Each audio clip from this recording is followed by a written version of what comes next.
تو چنگیز نے کہا، چنگیز نے سوچا کہ میں تو اپنی طاقت اور اپنے بازوں کے ذریعے سے ان پر حکومت نہیں کر پاؤں گا۔ تو میرے مسلمان بھائیوں، اس نے توڑنے کی کوشش کی۔ اس نے کہا کہ سمرقند والوں،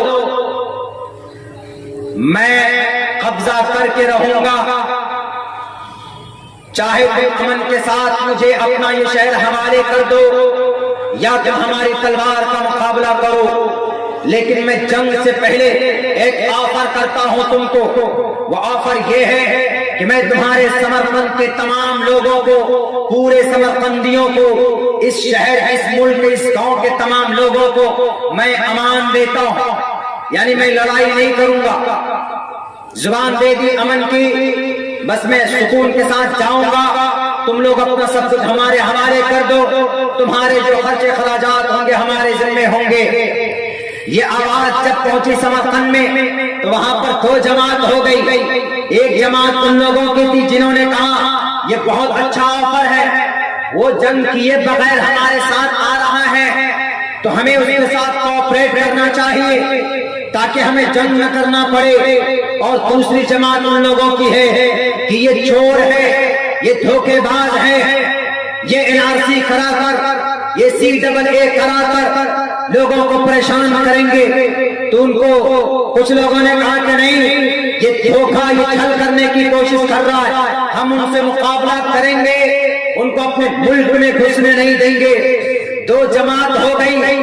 دو جماعت ہونے کے بعد چنگیز خان نے تحقیق کروایا کہ دیکھو، دو وہاں کے سمرقند کے لوگ دو گروہ میں بٹے کہ نہیں بٹے۔ جب تحقیق کی گئی کچھ دنوں کے بعد تو خود مسلمان دو گروہ میں بٹ چکے تھے۔ ایک تو یہ کہ نہیں، امن کے ساتھ، چنگیز خان کے ساتھ معاہدہ کر لیا جائے، اور جب امان دے رہا ہے تو ان کے ساتھ مل کر ہم اپنے اس دیش کی ترقی کو آگے بڑھائیں گے، کام کو آگے بڑھائیں گے۔ کچھ لوگ کہ نہیں، ہم تو ان سے مقابلہ کریں گے۔ جو مقابلہ کرنے والے تھے وہ میدان میں نکل گئے، چنگیز کے خلاف ان کے فوج کے سامنے میں کھڑے ہو گئے، اور جو چنگیز کے امن کے آفر کے حامی تھے وہ ان چنگیز کے ساتھ جا کر مل گئے۔ تو چنگیز نے ان لوگوں کو حمایتی کو آفر کیا کہ ہم آپ کو بادشاہت دیں گے، ہم آپ کو حکومت دیں گے، آپ قابض ہو جانا، آپ ہی رہنا یہاں پر، ہم تو چلے جائیں گے، لیکن یہ جو باغی ہیں آپ کے بھائیوں میں، ان کو سبق سکھانا پڑے گا۔ تو جو حامی لوگ تھے یہ چنگیز کے ساتھ ملے۔ ملنے کے بعد کیا کہا کہ چنگیز خان، ہم آپ کے ساتھ ہیں، کرو مقابلہ، ہماری تلوار آپ کے ساتھ، آپ کے سپورٹ میں ہے۔ چنگیز خان کے ساتھ مل کر سمرقند کے مسلمان، آدھے مسلمانوں نے چنگیز کے فوج کے ساتھ مل کر، آدھے مسلمان جو بچے تھے ان کی بغاوت میں ان مسلمانوں کو گاجر گولی کی طرح کاٹ کر تحقیق کر دیا گیا، وہاں کی زمین رنگین کر دی گئی۔ جب وہ آدھے لوگ شہید ہو گئے، آدھے لوگ مار دیے گئے، تو چنگیز قابض ہوتا۔ تو چنگیز کیا کہتا ہے باقی بچے آدھے لوگوں کو، میرے بھائیوں سبق لیجیے ذرا اس واقعے سے۔ وہ لوگ اگر متحد ہوتے تو چنگیز خان ڈر کر واپس چلا جاتا، جیسے اس ملک کے بھارت کے اندر سے جلال الدین علاؤالدین خلجی نے چنگیز کے دانت کھٹے کیے تھے، بارڈر پر بھی گھسنے نہیں دیا تھا۔ سیم اسی طریقے پر سمرقند کے لوگ اگر متحد ہوتے، بخارا کے لوگ اگر متحد ہوتے تو چنگیز کے ہاتھوں سے آدھے مسلمان قتل نہ ہوتے وہاں پر، لیکن آدھے ان کے ساتھ مل گئے۔ تو جو طاقت تھی اتحاد کی، جو طاقت تھی یونٹی کی، وہ طاقت ملیا بھیٹ ہو گئی۔ آدھے مسلمان تو مار دیے گئے، دو پلیٹ فارم پر طاقت پڑتی ہے تو ان کو مٹانا آسان ہو جاتا ہے۔ بھارت کے اندر دو پلیٹ فارم نہیں، بھارت کے اندر اگر انگلیوں میں گنے تو 50 سے 60 تنظیمیں گنی جا سکتی ہے ہمارے مسلمان قوم کی۔ بھارت کے اندر آپ دیکھیں تو کم سے کم 10 سے 15 مکتب فکر کے لوگ رہتے ہیں اس ملک میں، الگ الگ مکتب فکر کے لوگ، اپنی بس الگ، اپنی الگ پہچان، اپنی الگ شریعت بنا کر کے لوگ رہتے ہیں۔ تو میرے بھائیوں، سمرقند کے مسلمانوں نے غلطی کی، آدھے شہید کر دیے گئے، بعد میں جو آدھے بچے تھے انہیں بھی گاجر مولی کی طرح کاٹا گیا، ان کا قیمہ بنا دیا گیا. کیسے؟ کیا کہا سمرقند کہ ان باقی مسلمانوں کو چنگیز نے؟ یہ جملہ نوٹ کرنے کے لیے انہوں نے کہا کہ مسلمانوں، تم غداری کر کے اپنے بھائیوں کو تم میرے ساتھ آئے، اپنے بھائیوں کے خلاف تم نے تلوار اٹھائی، ضرورت پڑے گی تو کل چل کر تم ہماری گردن اڑا دو گے. اس کا مطلب تم باغی ہو، تم باغی ہو. انہوں نے کہا تو ہم باغی ہیں، ہم تو آپ کی حمایت میں آئے. انہوں نے کہا تم ہماری حمایت میں نہیں آئے، تم نے خود سے اپنے ہاتھوں سے قبر کھود لی. کہا تو کیا کریں گے آپ؟ کہا کہ آؤ تم بھی مقابلہ کرو. ان سب کو پکڑ کر ذبح کر سمرقند کے قبروں کے زمین کے اندر دفن کر دیا.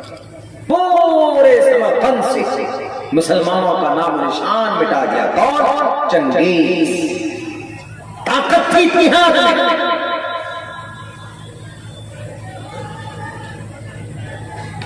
آج یہ قوم لٹ رہی. آج اس قوم کو واقعتاً ہم یہ سمجھتے ہیں کہ بس اللہ ہمارا سب کچھ ہے، اللہ سے دعا کریں گے سب کچھ ہو جائے گا. اس میں کوئی شک نہیں ہے. ان اللہ علی کل شیء قدیر. کوئی شک نہیں ہے مسلمانوں. لیکن صرف یہ سوچ کر بیٹھ جانا، اپنی آواز تک بلند نہ کرنا، بزدل بن جانا، اپنے اتہاس کو نہ سمجھنا، اپنی تاریخ کو نہ سمجھنا، بس نوجوان تو بیٹھے پڑے ہیں. یاد رکھو میرے نوجوانوں، میرے ساتھیوں، جوان اس دھرتی کی آن بان شان ہے اور اس قوم کی تقدیر ہے. اس قوم کی ریڑھ کی ہڈی کی حیثیت ہمارے نوجوانوں کی ہے. آپ ابھی صرف گٹکا کھانے میں، آپ ابھی صرف پڑیا کھانے میں، آپ ابھی صرف رجنی گندھا چبانے میں اور تھوکنے میں آدھا ٹائم پاس کر دو گے تو قرآن کب پڑھو گے؟ اتحاد کا پیغام کب دو گے؟ کلمے کی تبلیغ کب کرو گے؟ متحد کب ہوگے؟ اللہ نے کہا واعتصموا بحبل اللہ جمیعا. اللہ کی رسی کو مضبوطی کے ساتھ پکڑو. کب ہم میدان میں آئیں گے؟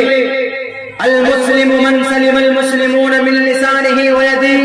اللہ کے نبی کا فرمان ہے مسلمان تو جناب وہ ہے جس کی ہاتھ پیر زبان کی تکلیف سے ایذاؤں سے دوسرے مسلمان معمور ہو، محفوظ ہو. لیکن یہاں جناب محفوظ تو دور کی بات، پوری کوشش کرتے ہیں. اگر عبداللہ ترقی کر رہا ہے، عبداللہ فور ویلر میں کیوں چلتا ہے؟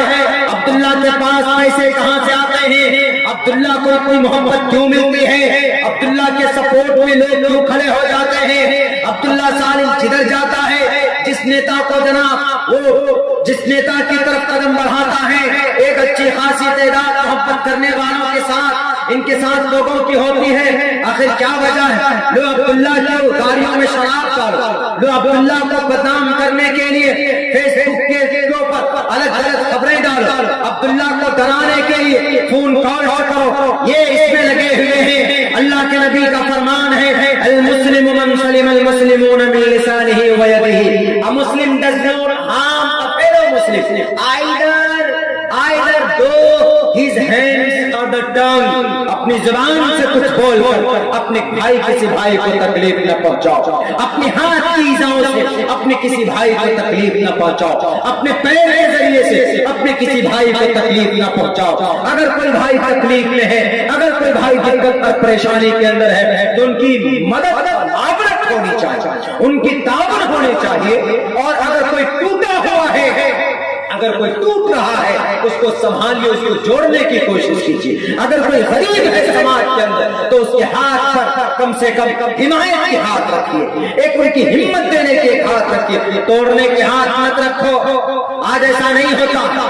آج اگر کوئی آگے بڑھ رہا ہے پوری ڈاؤن پیر پکڑو نیچے گرا، کیس ٹھوک دیتے، پریشان کرنے لگ جاتے.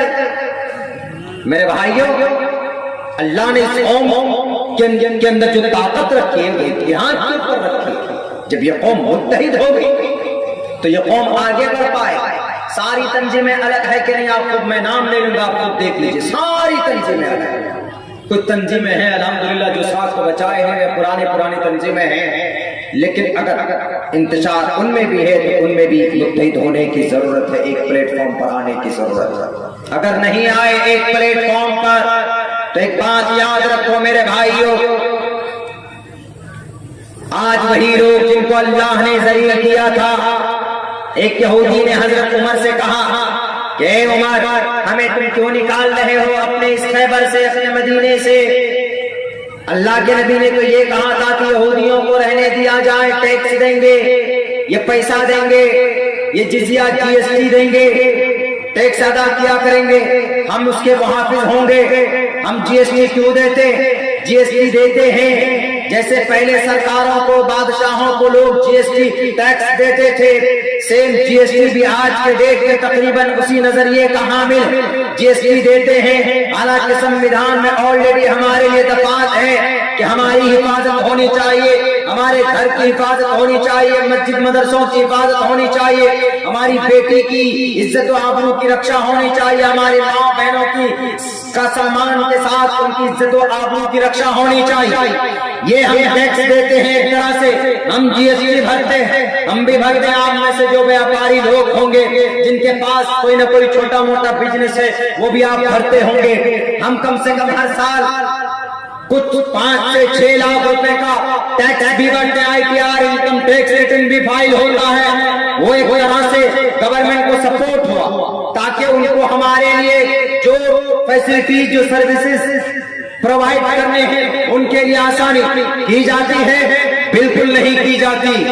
میرے بھائیوں، یہودیوں نے کہا ہم آپ کو ٹیکس دیتے ہیں۔ حضرت عمر نے کہا کہ ارے اللہ کے نبی کے دشمن، اللہ کے دشمن، مجھے نبی کا وہ فرمان بھی یاد ہے کہ جب محمد رسول اللہ نے یہودیوں تمہارے طرف کہا تھا اشارہ کر کے، ایک دن وہ آئے گا جب تم کو یہاں سے بھاگنا پڑے گا، تیرے اونٹیاں دوڑ کر جا رہی ہوں گی، تیرے ٹوپے اور پگڑیاں اچھل رہے ہوں گے۔ آج وہ ذلیل ترین قوم جن کو اتنا مارا تھا، اتنا مارا تھا کہ ان کے بادشاہ جب گھوڑے پر بیٹھ کر، کشتی پر بیٹھ کر جب دریائے دجلہ اور فرات کو، دریائے نیل کو جب واپس اس پہ جا رہے تھے اپنے کشتی پر چڑھ کر، تو انہوں نے اپنے علاقے کی طرف نگاہ کر کے کہا تھا کہ ہم تمہارے دھرتی پر اب کبھی آپ واپس نہیں آئیں گے۔ میرے بھائیو، آج وہ یہودی واپس نہیں بلکہ قابض ہو رہے ہیں۔ ان یہودیوں کی اتنی طاقت ہو گئی جو کل تک ٹیکس دیتے تھے، آج 75% دنیا کے تمام رفاہی ادارے، multinational companies, Hollywood, Bollywood companies, film industries کے ایک سے وی ایف ایکس بنانے والی کمپنیاں جو ہیں، اور سافٹ ویئر جو ہیں، گیم بنانے والے سافٹ ویئر جس میں ہمارے بچے پڑے رہتے ہیں، یہ یہودیوں کی ایجاد کرتا ہے۔ بڑے سے بڑی تنظیمیں، اقوام متحدہ کا تقریباً وہاں پر 50% جو ادھیکاری اور جو کام کرنے والے امپلائیز ہیں، ممبرز ہیں، وہ سب کے سب یہودی دھرم سے تعلق رکھتے۔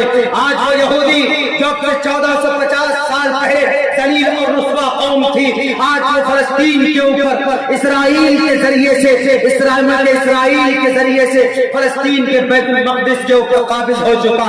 وہ قوم جو کل تک غلامی کرتی تھی، جن کو ہمارے تلوے چاٹ رہے تھے، آج وہ قوم دنیا کی سب سے مضبوط ترین قوم بن گئی ہے۔ میرے بھائی یاد کیجئے، کیا آپ ذلیل ہیں؟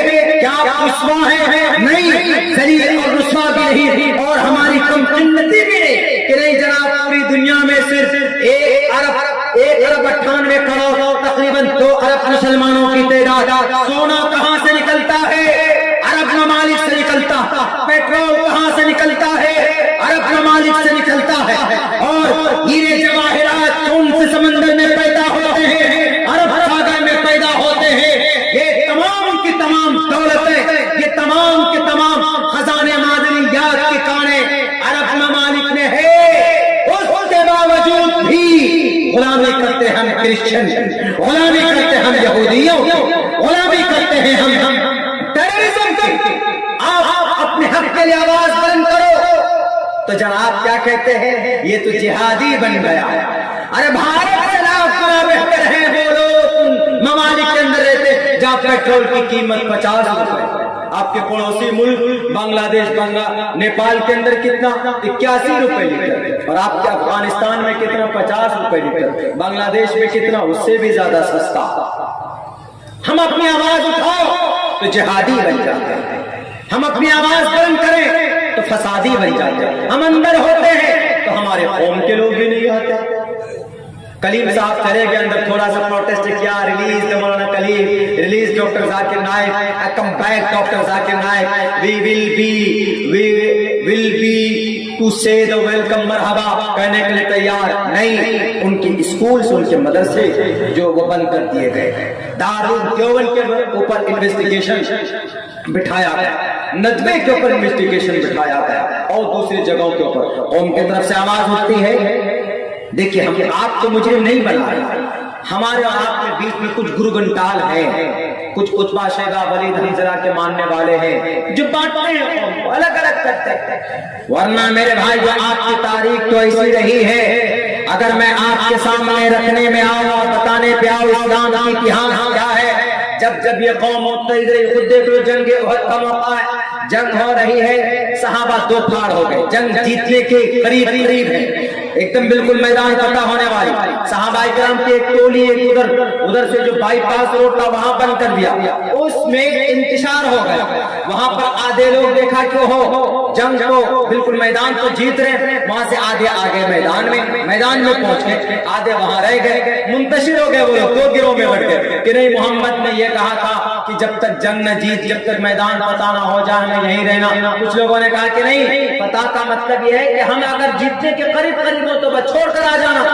وہاں سے آئے، آدھے وہیں رہے، آدھے آ گئے، تو ادھر سے پلٹ کر اس خالد بن ولید نے، حضرت سفیان نے جو اس وقت کفار میں تھے، کافر میں تھے، مشرک تھے، وہ انہوں نے ایسا حملہ کیا ہے کہ 70 صحابہ بڑی بے رحمی کے ساتھ شہید کر دیے جاتے ہیں۔ 70 صحابہ کو گاجر مولی کی طرح ایسا ایک دم بالکل قیمہ بنانے کی کوشش کی جاتی ہے، بڑی مشکل سے پھر میدان جیتتے ہیں، اخیر کے اندر بڑی مشکل سے پھر وہاں سے ان کا دفاع کرتے ہیں۔ میرے بھائیو وجہ کیا انتشار، نبی موجود ہیں، ابو بکر موجود ہیں، عمر موجود ہیں، اتصال کبار صحابہ کرام موجود ہیں، اس کے باوجود دیکھیے وہاں پر کیا اللہ کے مدد رک جاتے ہیں۔ کیوں رک جاتے ہیں؟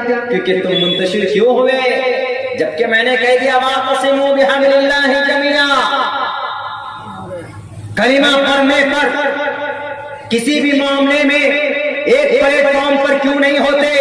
پوری دنیا کے مسلمان، پورے بھارت کے مسلمان کیوں نہیں ہوتے؟ نہیں ہوگے، ذلیل ہو جاؤ، تمہاری ہوا اتر جائے، وتذهب ريحكم فتفشلوا وتذهب ريحكم، تمہارا رعب ختم ہو جائے۔ صاف لفظوں میں اللہ نے منع کیا ہے۔ ان اسپائٹ آف دیٹ، اس کے باوجود بھی ہم لوگ لڑتے۔ میرے بھائیوں، اندلس تاریخ یاد کیجیے آپ، اندلس کے اندر 800 سال تک مسلمانوں کی حکومت تھی۔ 800 سال معنی رکھتا ہے۔ بخارا اور سمرقند کی تاریخ، بخاری کہاں لکھی گئی؟ بخارا میں، سمرقند، ابو داؤد، ترمذی شریف، صحائف ستہ۔ اللہ کی کتاب کے بعد کوئی کتاب ہے تو بخاری شریف ہے۔ بخاری شریف، ابو داؤد، مسلم، ترمذی، ابن ماجہ، بڑی بڑی کتابیں، نسائی، ان کتابوں کو لکھنے والے حجاز میں تھے، لیکن جب وہاں کے مسلمان عیش پرست ہو، وہاں کے مسلمان ڈیلی مچھلی لا کر گھر پہ پکاتے،